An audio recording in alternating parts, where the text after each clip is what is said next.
প্রিয়জনদের সঙ্গে ঈদ উদযাপন করতে ঢাকা ছাড়ছেন মানুষ। যাত্রীদের ভিড় থাকলেও শিডিউল অনুযায়ী যাচ্ছে ট্রেন। ঈদযাত্রার আরও খবর জানাতে কমলাপুর রেল স্টেশন থেকে যুক্ত হচ্ছেন রাজু আহমেদ। রাজু, জানাবেন কমলাপুরে যাত্রী চাপ কেমন দেখছেন, আর টিকিট ছাড়া কেউ ভ্রমণ করছে কিনা, বিস্তারিত কি তথ্য রয়েছে আপনার কাছে?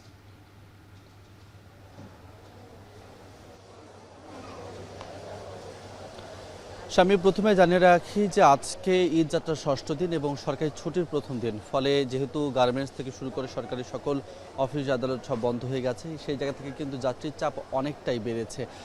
সেই সঙ্গে জানিয়ে রাখতে চাই যে যেহেতু যাত্রীর চাপ বেড়েছে, সেই জায়গা থেকে কিন্তু রেলওয়ে কর্তৃপক্ষ তাদের যে পূর্ব পরিকল্পনা ছিল, সেই পূর্ব পরিকল্পনা অনুযায়ী করা নিরাপত্তা বেষ্টনী তৈরি করেছে। কয়েক স্তরের টিকিট চেকিং ব্যবস্থা তারা নিয়েছে এবং আমরা যেহেতু খুব ভোরে এখানে এসেছি, ভোর থেকে আমরা লক্ষ্য করছিলাম প্রত্যেকটি প্ল্যাটফর্মে কিন্তু যাত্রীদের উপচে পড়া ভিড় ছিল এবং যেহেতু সকাল থেকে বেশ কয়েকটি ট্রেন ইতিমধ্যেই ছেড়ে গেছে এবং এই মুহূর্তে সোনার বাংলা এক্সপ্রেস চট্টগ্রামমুখী হয়ে ট্রেনটি এখান থেকে ছাড়ছে।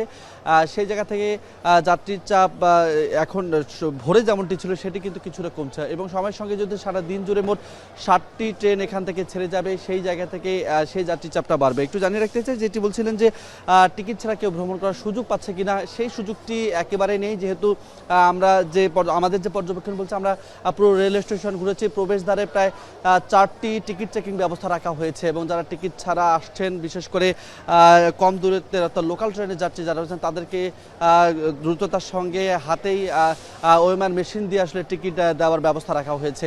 ফলে টিকিট ছাড়া যাতায়াতের যে চেষ্টা, সেই চেষ্টা এখানে ব্যাহত হচ্ছে। একই সঙ্গে আমরা যাত্রীদের সঙ্গে কথা বলেছি, তাদের কোনো অভিযোগ আছে কিনা।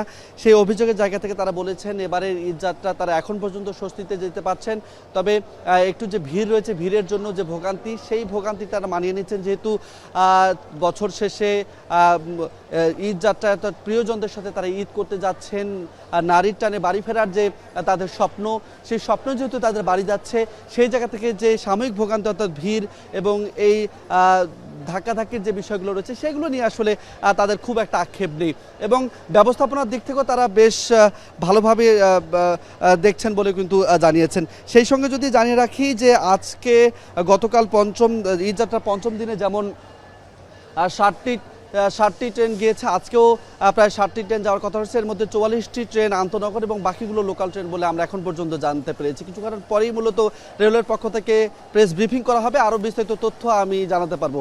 সামনে এই ছিল আমার কাছে এখন পর্যন্ত সর্বশেষ। কমলাপুর রেল স্টেশন থেকে যুক্ত হয়েছিলেন রাজু আহমেদ।